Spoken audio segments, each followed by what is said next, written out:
Singer na si Zaza Padilla, nagbigay ng update matapos sumailalim sa surgery.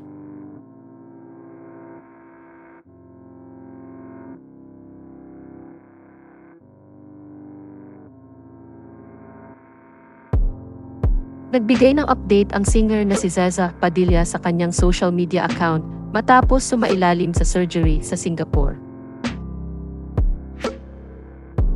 Matatanda ang sinabi ni Zaza sa kanyang post noong August 16, 2024 na inoperahan siya dahil sa tinatawag niyang mega ureter na inborn sa kanya.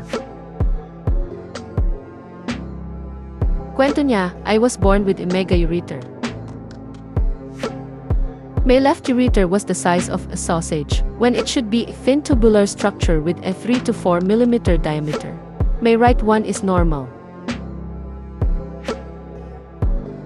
Ayon pa sa kanya, ilang taon na siyang may UTI o urinary tract infection at naging routine na raw niya ang pag-inom ng antibiotics, hanggang sa nadiskubre ng mga doktor ang tunay na problema niya sa kalusugan noong 2007. Nabanggit din ng singer na ilang beses na raw siya nagkaroon ng impeksyon at ito rin umano ang dahilan kaya siya tumaba. Sa kanyang post nitong Miyerkules, August 21, 2024, nag-post si Zaza sa kanyang social media account kung saan nagbigay siya ng update tungkol sa kanyang kalusugan.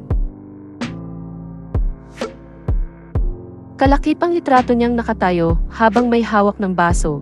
Sinabi ni Zaza na wala siyang rare kidney disease at sinabihan siya ng kanyang doktor na ang procedure na ginawa sa kanya ay ang robotic left ureteric reimplantation and insertion of left DJ stent. Anya, "I don't have rare kidney disease. Read it somewhere. So it's not true. I was just born structurally different." Ayon pa sa kanya, babalik siya sa Singapore sa katapusan ng September upang tanggalin ang kanyang DJ stent at makakagalaw na raw siya ng normal pagkatapos nun. Nagpapasalamat naman siya sa mga taong nagpadala ng mensahe sa kanya at sa mga taong nagdarasal para sa kanyang mabilis na paggaling. Salamat sa panonood ng video na ito. Huwag kalimutang mag-subscribe sa aming YouTube channel, i-like ang video na ito, at i-turn on na rin ang notification bell